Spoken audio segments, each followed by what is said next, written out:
Hello and welcome. Today we've got John Dowling, and today we are going to be discussing about the currency revaluation updates.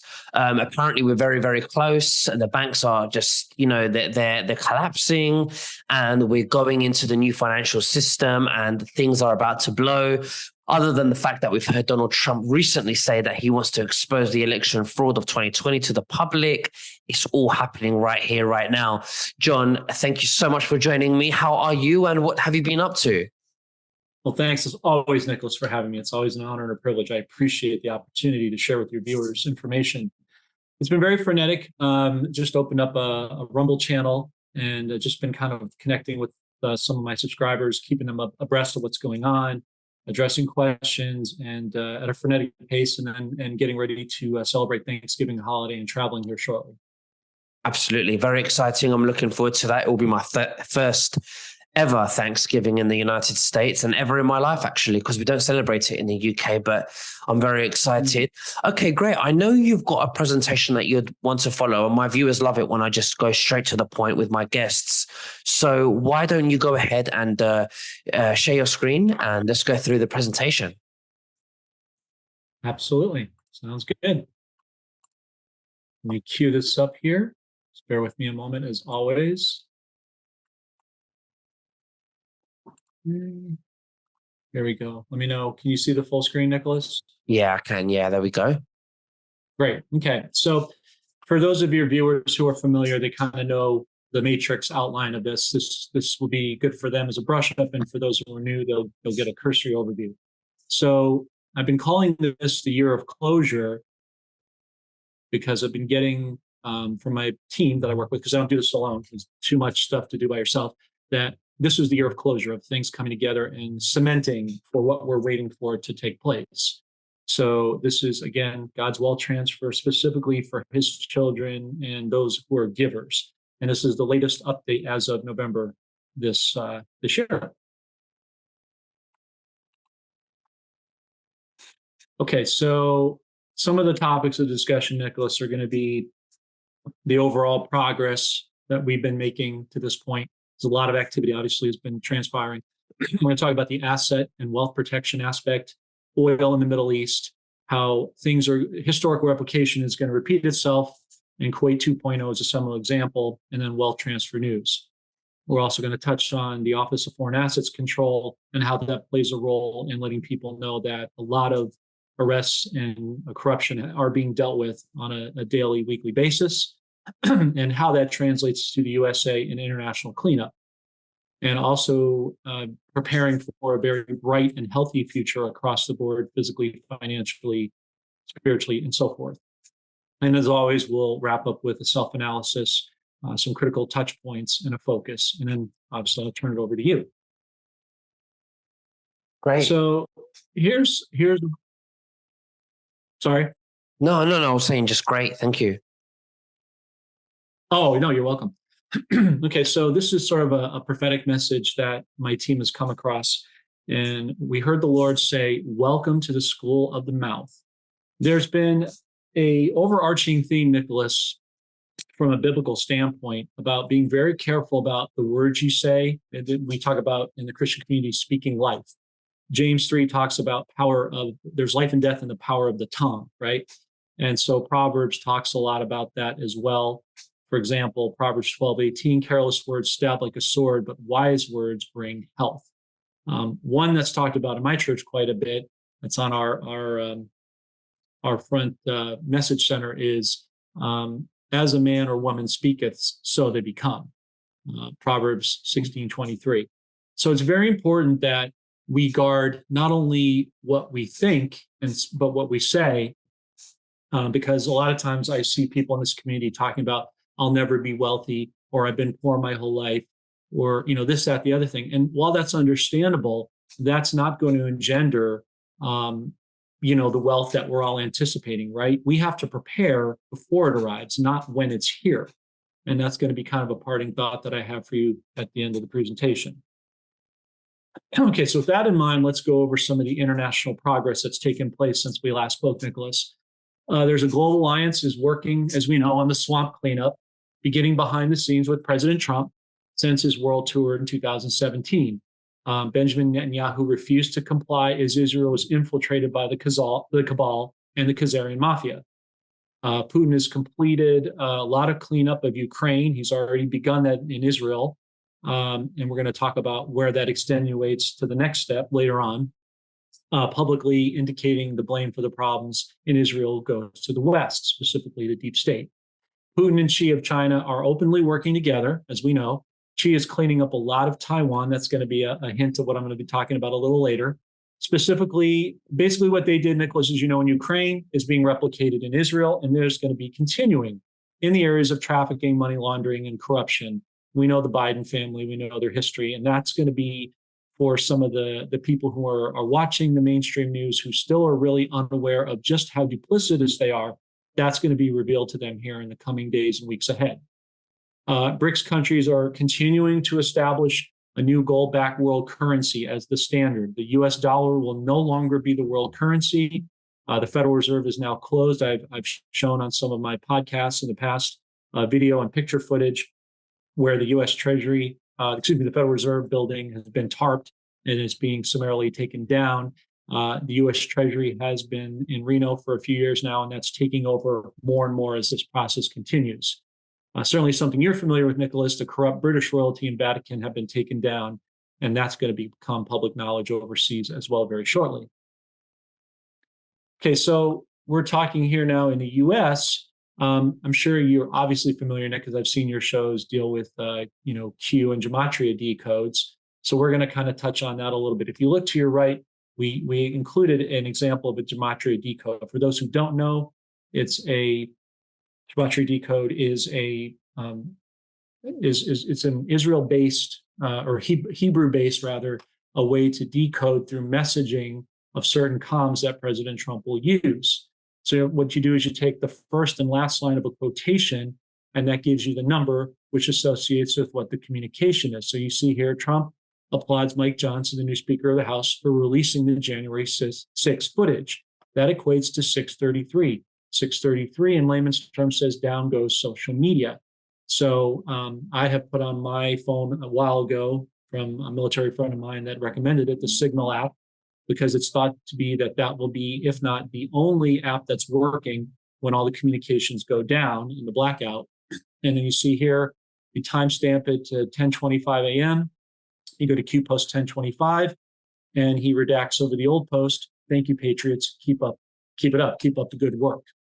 So here in the U.S., we see, Nicholas, that Washington, D.C. continues to be taken down. The new speaker is moving aggressively to expose the J6 and moving for an impeachment of the Biden. And evidence of that shift away from D.C. is escalating. More and more truth is basically coming out.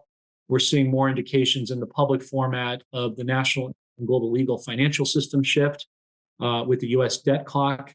That's another comm right there, which is a component of Nasara Jassara. Okay, so now we're going to move on to asset and wealth protection. I'm sure something all of your viewers are well familiar.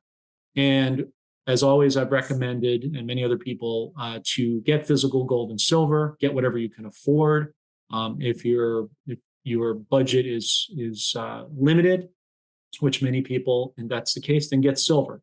It's thought to be the more valuable asset because, as I've said before in your previous shows, it indicates to manufacturing. Manufacturing uses primarily silver in almost every vertical and industry that we have throughout the world. So getting silver, you will not lose. We put a chart here to the bottom right where you can see a period over the last month to 6 months to a year, the incremental increase that silver has made over that time, and especially with respect to gold as well. You know, President Trump has said many times that gold is the standard, but silver linings are good also. So there's more examples of tying down the communication. But there's other ways to do that because you can get the precious metals. Copper is under $4 a pound. And that doesn't mean that that's the ultimate price when you pay for it, but it's still infinitely less expensive than silver or gold. And that's going to be the backstop, like we talked about a while ago, when silver does eventually become scarce, and it will. We have a lot more gold than we do silver, but that's been suppressed. So what's going on, Nicholas, is that the banks and the Federal Reserve are no longer able to paper down gold and silver. They don't have that ability, as Basel III and IV have come to the front of scenes with banks where they're being forced to do that. That's going to achieve two things. It's going to get rid of a lot of banks that don't have the gold and silver. It's going to reveal the wheat from the tares, right? The pretenders will have to go, but it will also substantiate the banks that do have it, right? And they're no longer going to be able to paper down and suppress gold and silver, which will ultimately lead to gold and silver stabilizing real money, but also skyrocket in value as well for those who are holding it. Another great recommendation is something I'm going to do as well post wealth transfer, real estate, other foreign currencies that you can get. Because as I said to you before, again, Nick, in past interviews, this wealth transfer is not a tsunami. It's a series of waves like the ocean. Now that you're in the States, you've seen the ocean, you see reference to what I'm referring. It goes in, it comes out, but it comes in these different ripple effects, right? So God's people will have the opportunity, if they miss the dinar or they miss the dong, there'll be other currencies that they can grab along the way. This will be an elongated process. That does not mean we're waiting a long time for the reset to happen. What it means is that you'll be able to partake in many of the pools of wealth along the way so that you can continue to bless other people and do the passions with which God wholly designed you to do. Okay. And of course, always use your own diligence, not a financial advisor. This is not constituted as financial advice. I'm just giving you the insights that I've experienced over a 10+ year period. And my team, who's been in it longer, are infinitely smarter than I am, that is giving me the information I'm able to provide today. If you're choosing the cryptocurrency market, our recommendation is to go with ISO 20022 standard coins, which are silver or gold backed, and save on a hardware device. There are many good ones out there. You can do your own diligence. And again, for a refresher, ISO 20022 is the blockchain standard that will allow transactions to happen at trillions of frames within a second. We're going into a new digital economic reality where these currencies will interlock with these ISO coins, such as XRP, XLM, XDC, and the like, right? And which is, again, gold, silver, copper, just what we've been talking about. So everything is congruent, but they are going to partner together to make this wealth transfer manageable for people to do. And it will be the new, digital economic reality where all assets are backed, where all currencies are backed in real assets that are transparent, that people will be able to take advantage of and move around at their discretion. So another key commodity driver is oil, right? President Trump's always saying that we've got enough liquid gold in America, and we do, but so too does the Middle East, especially Iraq. And we have a situation here. We're coming to a crossroads here, Nicholas, where Iran is really putting their line in the sand with the U.S. deep state. We know that the U.S. deep state, along with England and many other countries that are involved in this, namely our U.S. deep state is running the point, is trying to create a war any way they can because they don't have a cover story and they are losing the battle economically day by day. This, we truthers here know. The folks in the everyday community don't necessarily know that, but I think they're starting to wake up to something's up. And so this is precipitating this activity. That being said, Iran has put our deep state on notice. If they come in and try to meddle with Iran or they try to meddle with the oil supply in any way, the Strait of Hormuz is a very critical geographical point that brings these communities together and brings the oil tankers through that make its way to Europe and the US. They will summarily cut off that oil supply and that Strait of Hormuz will get blocked off. And we're looking immediately at $150 a barrel here in the US and probably significantly higher because as we have this global wealth, we're going to have a period of, I've talked about before, short period of hyperinflation when the dollar is perceived to be worthless and it starts flooding back here to the US. In order, as I said before, in order for these foreign currencies to take off, the US has to take a step back, the dollar, and it has to decrease in value to make a space for these other currencies to increase. So there's that period of hyperinflation we're talking about. But you can see here by the diagram that you can see that area and how important that inlet point truly is for the flow of oil to make its way throughout the entirety of the world. That's why this was so significant to share. Okay, so now continuing with Middle East, Recently, as of yesterday, it was reported that Iran's new hypersonic missiles were coming out. So Iran definitely does have nuclear weapons, and they also have secret nuclear sites. So a lot of people want to know, when is this going to happen? When is this going to happen? Right? That's not an easy question to answer because there's so many moving parts. But what my team has come up with for us to share is one critical point that your viewers want to look for is when you are taking your eyes off of Iraq, that's when it's going to happen. So my average person might say, well, what does that mean? What does that look like? Well, here's an example. So Israel has a lot of nuclear weapons as well, right? And they have one of the strongest militaries in the world. So what we're looking for is a repeat of Kuwait 2.0. In the 90s, I had a friend who passed away about a year and a half ago, God rest her soul. Her father was invested in the Kuwait in the early 90s. And the way that he recalled the story to her that she shared with me is that ostensibly what happened is that they burned a lot of the oil fields in Kuwait and they told the public that the Shah had died. Everybody panicked, sold off their Kuwaiti dinar and gave up, right? And then a day or two later, the brokers at that time called their clients that were remaining and said, hey, you can come in and exchange. It was a complete redirect and head fake. Well, we know history repeats itself. So it's reasonable to imagine, Nicholas, now that we're dealing with the entirety of the world, not just one small region, but the entire globe is going to experience this. We can see a situation where Israel attacks Iranian secret nuclear sites and oil fields, and that will create a cacophony of information and disruption around the world on many levels. People will be looking at that. They won't be focusing on Iraq. Boom. That's when it could very well happen. We have some historical information that supports that, which is why we're sharing that. And I've included a link here for your viewers to see where they can learn more about Kuwait and these hypersonic missiles that Iran has come out with respectively. So that's a key marker that we want to keep our eyes on. Wall Street, one of Wall Street's biggest brokers is saying outright publicly that a huge crash is coming as markets will see the biggest credit bubble in history. This is going to look very similar to the Great Depression, if not worse, because again, that was isolated to the US. This is the entirety of the world, right?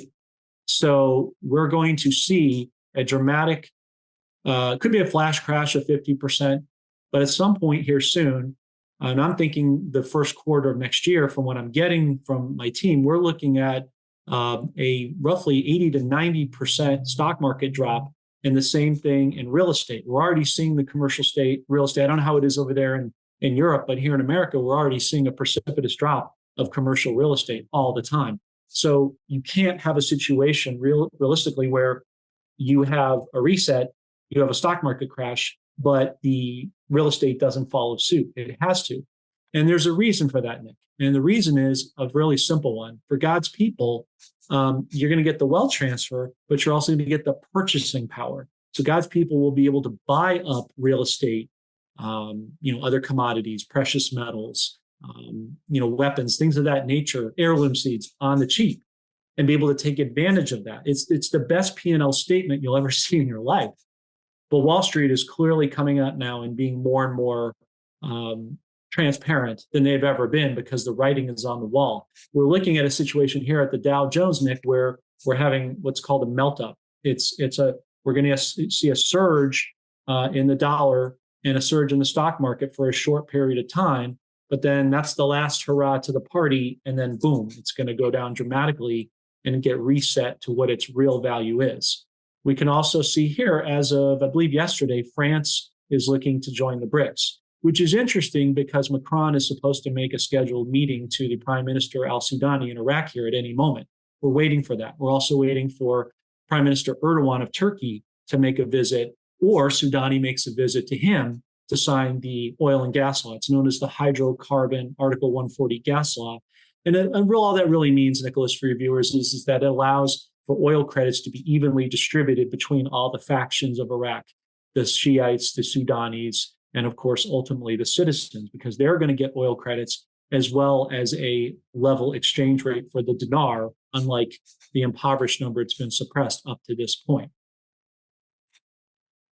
Okay, so now just to a little bit of geopolitical news. As you can see that the Speaker Johnson is really, really bringing out the J6 information and how the whole thing was a sham. And President Trump obviously supports that, as he's been saying it all along, future proves past. So not a whole need to touch a lot on that, just to kind of do a cursory overview. What I thought was interesting is that the former Speaker McCarthy is actually making a stunning admission on the Biden impeachment inquiry. That is, the facts are showing that there's cause for impeachment. Now, in our camp, we believe that what is most likely to happen is the deep state's not going to want to let him get impeached. They're going to try to save face in whatever way they can. So we believe the more likely outcome is that they're going to have him step down due to an undisclosed medical illness, which will not be a hard sell to even the normies. Those of us who are truthers know that there's a lot more to it than that. But on a very, grassroots level, that's what we think is how it's going to kind of play out. Okay, so I want to focus a little bit on the international side of the wealth transfer, specifically with Zimbabwe. We talked a lot about Iraq. Excuse me. We've talked a lot about Vietnam, and we know how it's going to be Iraq first to the table, and then we should be Vietnam shortly thereafter, and all the other currencies will follow successively. But on the bond side of things, Zimbabwe is a great country to watch. We've touched on it before. They have the most gold in the world per capita.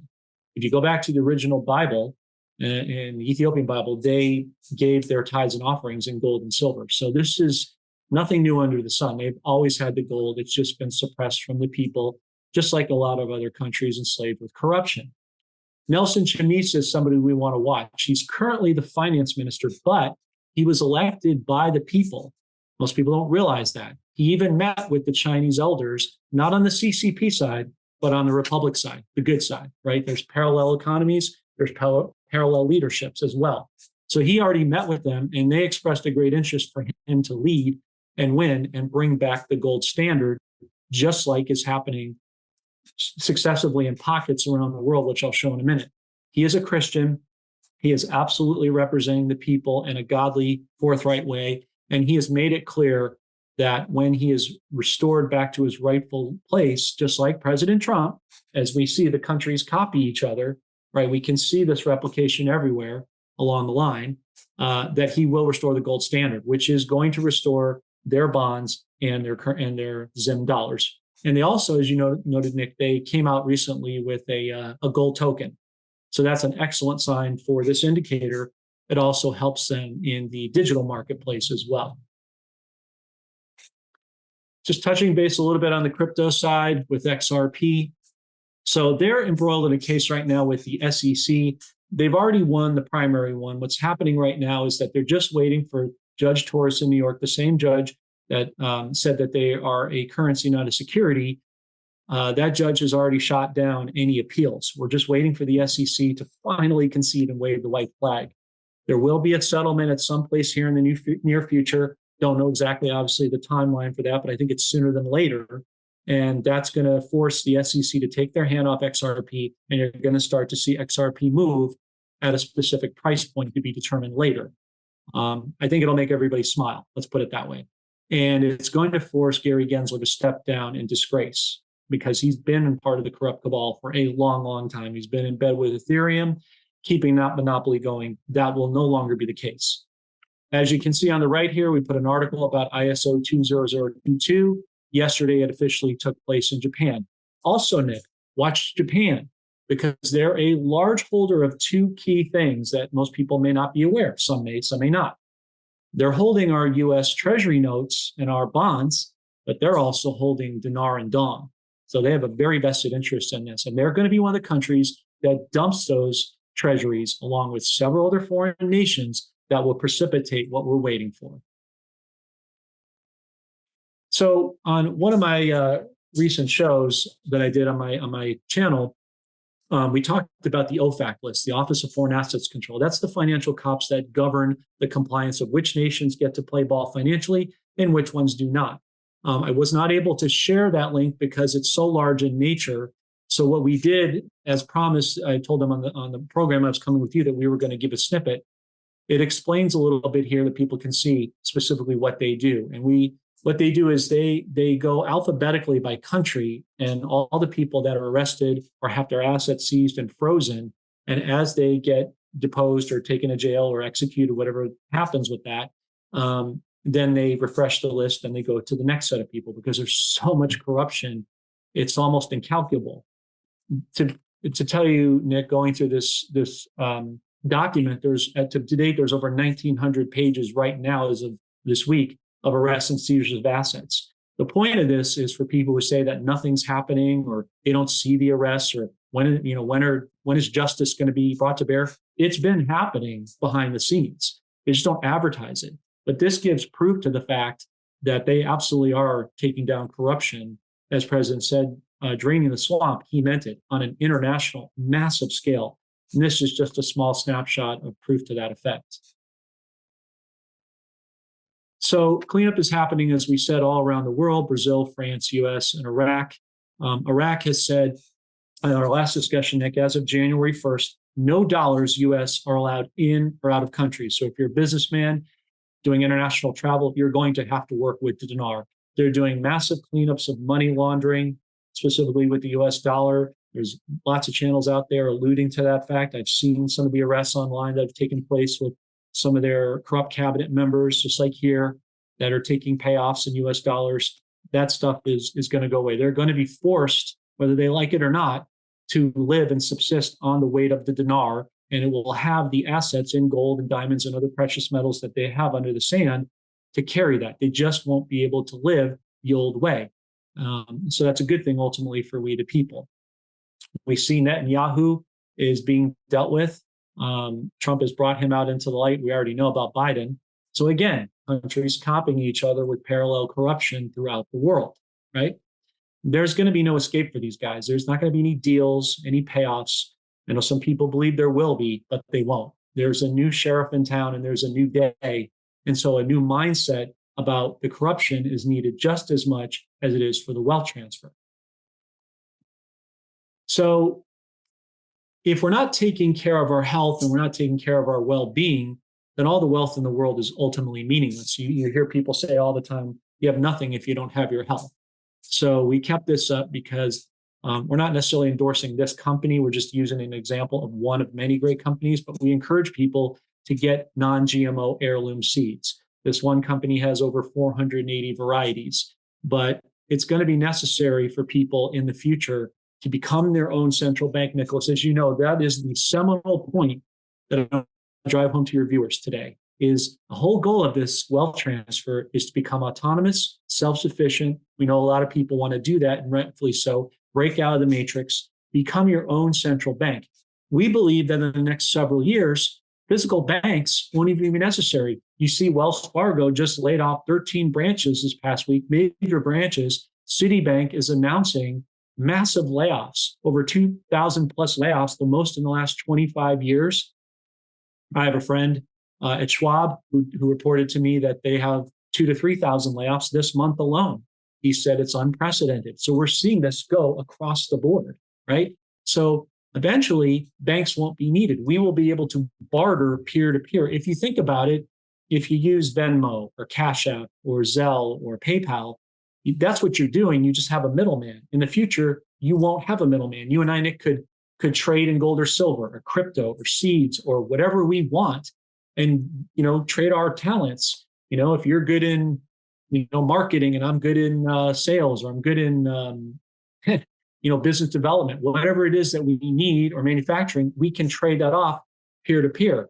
I remember my grandmother, when she survived the Depression in World War II, I asked her how she did it, how they survived. And she said, we just, I had a garden and I grew tomatoes and corn, and my neighbor grew, peas and carrots, whatever, potatoes. And we just traded off, and we ate well and we ate healthily. And so that's the old is coming back into vogue again. We're just doing it with modern technology. We're going to be able to barter again. And seeds, as that movie The Big Short alluded to, Brad Pitt's character says seeds are the new currency. And he's right. That character was right. Seeds are going to be a huge bartering point in the future because, with big cities and all of that situation, which, I think we know about, people are going to be escaping the major cities. They're going to want to and need to get out of that matrix and head to the high country or head to the suburbs, head to areas where they can have land and peace and grow their own food and know what they're feeding themselves and their children is actually healthy and sustainable. So it's definitely a good idea to be doing that, or certainly investigating it in the very near future. So wrapping it all up, let's kind of summarize. If you've been in this movement, when I say the movement, the wealth transfer, investing and praying and believing and contending for this wholesale change, I don't care if you've been in it for a month, a year, 5 years, 10 years, 30 years, do a gut check assessment and ask yourself, why did I get into this initially? What were my goals then? What are they today? They should be radically different, because you should be growing as this is growing. Always pray and ask the Lord for his wisdom and guidance. Don't try to do it on your own strength.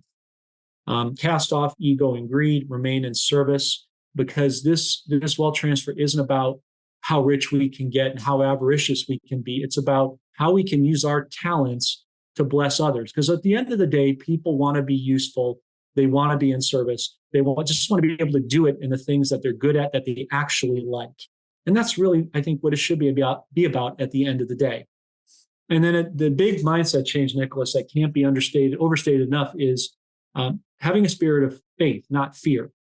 We've come in a place where we've been brainwashed and conditioned by the media, by society, to be in fear. What if I lose this? We need to transition out of that and take as many good people as we can into that mindset, that you're not going to be left behind. If you don't have a lot of money now, that's fine. You can barter with your skills. Other people are going to be stepping up to feed the poor, the lonely, the sick, the needy, the hungry, as Kim Clement rightly said.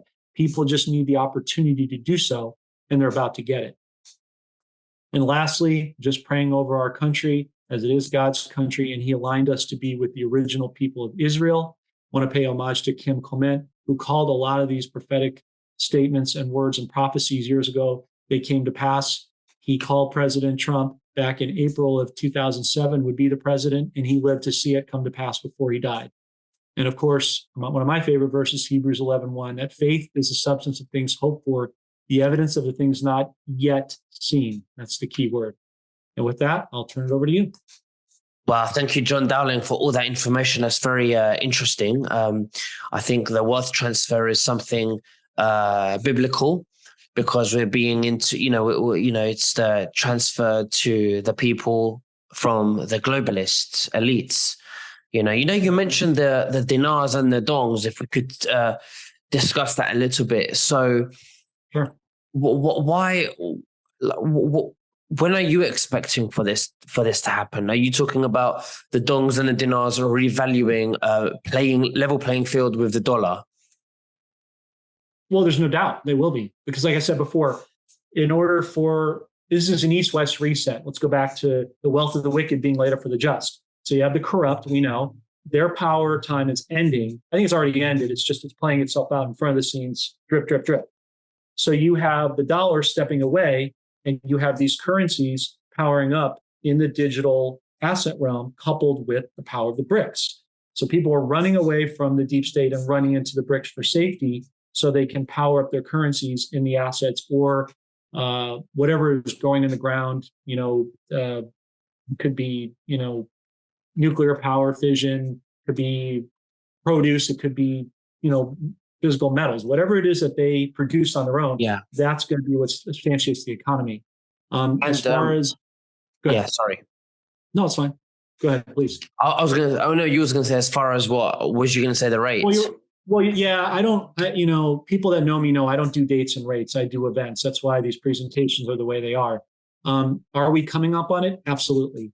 Is it closer than we were? You bet. Do I know the exact day and hour? No. But I will tell you this. You asked me this on the last show. When did I see it happening?